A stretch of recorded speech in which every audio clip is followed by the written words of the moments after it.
दोस्तों, अब हम देखेंगे चैप्टर 22 जिसमें बोला गया है attendance of prisons of persons confined or detain in prisons. Means जो जुडिशियल कस्टडी में है और उसका अटेंडेंस कैसे होगा। आप कह सकते हैं कि जुडिशियल कस्टडी में है तो वो जज के कस्टडी में ही है तो उसके अटेंडेंस नहीं चाहिए, लेकिन ऐसा नहीं है, उसका भी अटेंडेंस होता है और जितना दिन के जुडिशियल कस्टडी पे है उतना दिन के बाद उसको अटेंडेंस लगाया जाता है, साइन होता है, फिजिकली जज उसको देखता है।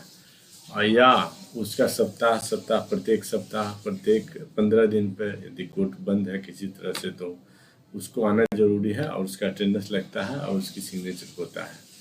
तो चैप्टर 22 में यही बताया गया कि अटेंडेंस ऑफ पर्सन्स कन्फाइंड और डिटेन्ड इन प्रिजन्स। तो देखते हैं 266 सेक्शन 266 क्या कहता है। ये डिफिनीशन है डिटेन का मतलब है detained under any law providing for preventive detention, है ना।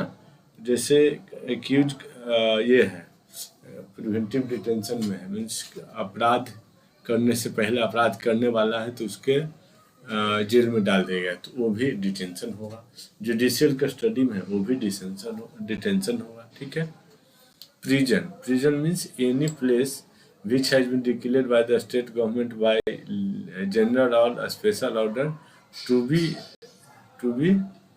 subsidiary jail, है ना। any place which has been declared by state government jail, जिसको जेल डिक्लेयर करता है वह प्रिजन है। या एनी रिफॉर्मेटरी होम सुधार गृह वो भी जेल है। बोस्टल इंस्टीट्यूशन वो भी जेल है। इंस्टीट्यूशन ऑफ लाइक नेचर जैसे बच्चे बाल सुधार गृह है, बच्चे जहाँ रहते हैं वो भी जेल है। 16 साल की लड़की है उसको जेल में नहीं रखना है, उसको भी सुधार गृह में रखना है तो उसको भी जेल कहता है, वो अलग से होता है, ठीक है। उसके बाद है 267 power to require attendance of prisoner.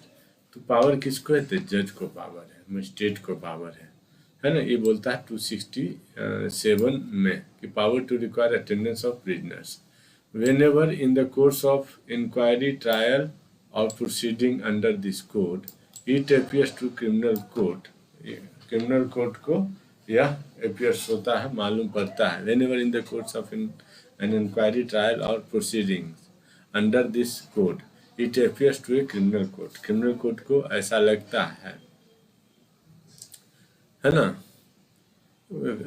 In the course of inquiry या ट्रायल के दौरान, इंक्वायरी के दौरान, है ना। ट्रायल नहीं होता है तो उसके पहले क्या होता है, इंक्वायरी होता है तो लगता है कोर्ट को अपियर्स, क्या लग रहा है जज को लगता है, इच्छा पर डिपेंड करता है। दैट ए पर्सन कन्फाइंड और detained in prison should be brought before court for answering to charges of an offense or for purpose of any proceeding against him। तो वो क्या करेगा कि उसको जेल से बुला लेगा, पुलिस वाला escort करके लाएगा कोर्ट में और उसको वापस जेल में escort करके ले जाएगा, है ना। That it is necessary for the end of justice to examine such person as a witness, या विटनेस के रूप में चाहिए उसको तो कोर्ट तब भी उसको बुला लेगा।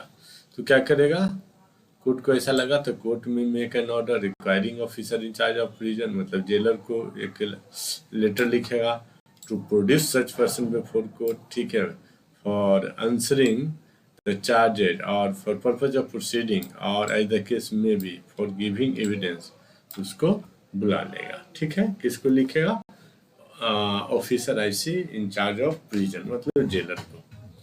उसके बाद where an order under sub section 1 is made by magistrate of second class it shall not be forwarded to और acted upon by the officer in charge of the prison unless it is countersigned by CGM.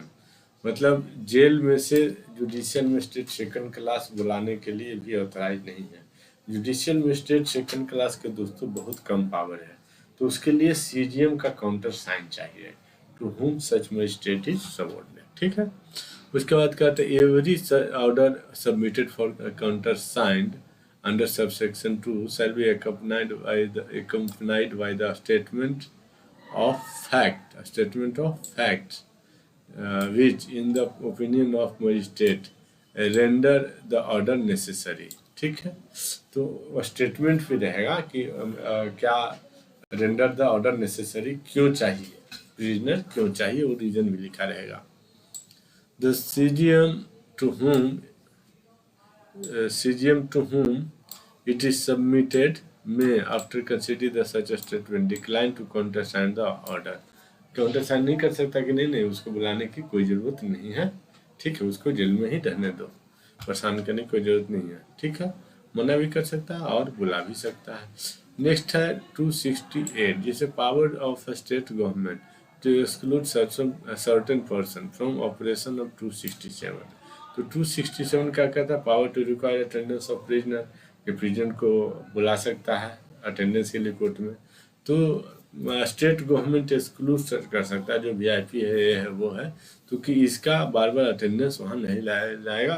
अपना jail में ही इसको VIP treatment रखो, 10 गो AC रखो, 20 गो नौकर रखो, sofa set रखो, colour TV रखो, और ये बहुत सारा सुविधा दो, टेलीफोन दो. और वो है VIP प्रिजनर, जो कितना किए हैं, व्हाइट कॉलर क्रिमिनल हैं, जो कितना का क्राइम किए हैं, अरबों रुपया खा गए हैं, जनता के खून पसीने के कमाए. और जो 10 रुपये चोरी किए हैं उनको जेल में रखो. ये है स्टेट गवर्नमेंट की पॉलिसी. तो ये है power of state government to exclude certain prisoners from operation of 267 की उसको कोर्ट में न बुला. देखते हैं क्या कहता है. स्टेट गवर्नमेंट में, ठीक है, at any time having regard to the matter specified in subsection 2 by general or special order, direct that any person or class of persons shall not be removed from prison in which he or they may be confined or detained thereupon, so long as orders remain in force. No order made under 267, whether before or after the order of the state government, shall have effect in respect of such person or class of person. तो ये कौन होते हैं, VIP ही होते हैं normally. Before making an order, the state government shall have regard the following matters. है ना, क्या क्या, nature of offence for which, ground on which person or class of person has been ordered to be confined or detained. इस पर वही VIP को select करेगा. तो आप कमेंट बॉक्स में लिखिए दोस्तों कि क्या VIP कल्चर है वो ख़त्म होना चाहिए या नहीं ख़त्म होना चाहिए. likelihood of distribution of public order, है ना, डिस्टर्बेंस ऑफ पब्लिक ऑर्डर की संभावना है, तो VIP में ही संभावना है. If person or class of person is allowed to be removed from the jail या प्रिजन. ठीक है, पब्लिक इंटरेस्ट में, है ना, कि VIP है तो उसको नहीं निकालो जेल से, कोर्ट में न लाओ बार बार. रास्ते में लोग देखेंगे कि देखो इसके हाथ में हथकड़ी लगा है, ये जेल में बंद है, तो है ना, तो उसको भी क्या है VIP ट्रीटमेंट देता है. तो आप देख लीजिए VIP कल्चर खत्म होना चाहिए या रहना चाहिए. कैदी को कोई क्लास नहीं होता, आतंकवादी का कोई क्लास नहीं होता. कैदी कैदी है, अपराधी अपराधी है, उसका एक ही वर्ग है अपराधी, एक ही वर्ग है आतंकवादी, एक ही वर्ग है वो प्रिजनर है. उसका कोई VIP कोई अलग ट्रीटमेंट नहीं, कोई खाना नहीं, कोई पीना नहीं, कुछ नहीं. जेल मतलब जेल. अब सेक्शन चलिए 269, officer in charge of prison to abstain from carrying out order in certain contingencies, है ना. Officer in charge of prison to abstain from carrying out order in certain contingency where the person in respect of whom an order is made under section 267 is by reason of sickness or infirmity unfit to remove from prison, जेल से निकालने के लिए unfit है. कहता officer in charge of prison to abstain, मतलब officer in charge of prison जेल से, officer in charge of prison to abstain from carrying out order in certain contingency. मान ले जेलर को लेटर मिला कि लाइए सर, उसको कोर्ट में उपस्थित किया, और शहर में दंगा फैला हुआ है. शहर में क्या है, दंगा फैला हुआ है. तो वो कहेगा कि नहीं सर, शहर में दंगा फैला हुआ है, इसलिए वो लेटर का रिप्लाई देगा कि इस डेट को हम अफेयर नहीं कर सकते हैं, जो अगला डेट आप देंगे उसमें अफेयर करूंगा. Where the person in respect of whom an order is made under 267 के भाई उसको लाइए और जेल में अफेयर कीजिए, कोर्ट में अफेयर कीजिए. तो वो अपेयर करने से मना कर सकता है और लिखेगा is by reason of sickness, वो बीमार है सर। जैसे गांधी जी की पत्नी बीमार थे, गांधी जी बीमार, उसको देखने गए थे, गांधी जी को कोर्ट में ऑर्डर हुआ था अपेयर होगा, तो मना कर दिया जेलर कि नहीं जा सकते, उसका उनका पत्नी का एक्सपायर हो गया, या बहुत ज़्यादा बीमार है ऐसे लिखा था, बाद में एक्सपायर हो गया। तो by reason of sickness infirmity unfit to be remove from the prison. अब बेड रीजन है, वेजिटेटिव कंडीशन में, तो उसको ठीक तो होने दो यार, वो फांसी भी लगा दो, इधर ही मर रहा उधर ही मर जाएगा, तो फिर इधर मर जाएगा तो और इंक्वायरी वगैरह हो जाएगा अलग से जुडिशियल मजिस्ट्रेट द्वारा भी। जेल में मरता है तो जुडिशियल मजिस्ट्रेट इंक्वेस्ट तैयार करते हैं दोस्तों। ये जेल में भी किसी भी कस्टडी में मरेगा तो एग्जीक्यूटिव मजिस्ट्रेट इंक्वेस्ट तैयार नहीं करेंगे। दूसरा is under committal for trial, है ना, अंडर रिमांड पेंडिंग ट्रायल, है ना, पेंडिंग इन प्रिलिमिनरी इन्वेस्टिगेशन, कुछ इन्वेस्टिगेशन कर रहा है सर जरूरी और आज नहीं कोर्ट में ला सकता हूँ, कुछ दूसरे कोर्ट में ट्रायल पेंडिंग है, वो कोर्ट किसी और जगह लोकेशन है, जिसके बाद आपके कोर्ट में नहीं ला सकता। कमिटल फॉर ट्रायल है, ट्रायल के लिए कमिट है, आज पहला अपेयरेंस है किसी कोर्ट में, इसलिए आपके कोर्ट में नहीं ला सकता हूँ। दूसरा बोलेगा is in custody for a period which would expire before the expiration of time required for complying with the orders. कहता है कि is in custody for a period which would expire before the expiration of time required for complying the orders. आप sir बोले हैं 20 तारीख को इसको लाने के लिए कह दीजिए, लेकिन कस्टडी पीरियड समाप्त हो रहा है इसका 8 तारीख को है, तो इसको नहीं ला सकते हैं जब तक कि कस्टडी पीरियड बढ़ न जाता है। And for taking him back to the prison in which is confined or detained.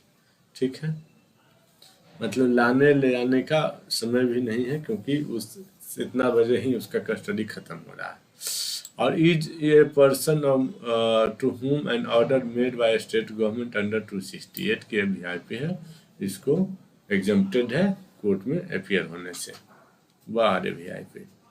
The officer in charge of prison shall abstain from carrying out courts order and shall send to the court a statement, मतलब letter भेजेगा, letter का reply भेजेगा, reply of reason for so abstaining, मतलब नहीं appear करने का वो reason भेजेगा कोर्ट को। Provided that where the attendance of such person required for giving evidence at a place not more than 25 kilometre distance from the prison, the officer in charge of the prison shall not abstain from the reason mentioned in clause B. है ना, clause B में क्या है कि sickness इन्फॉर्मेटी है, remove from sickness है, बीमार है, तो कह रहा है कि 25 किलोमीटर के अंदर में है ना, attendance of such person required for giving evidence at a place not more than 25 kilometre distance, 25 kilometre के अंदर के डिस्टेंस में है फ्रॉम द प्रिजन, तो क्या करना है, तब लाना है उसको, बीमार है तब भी लेके आना है।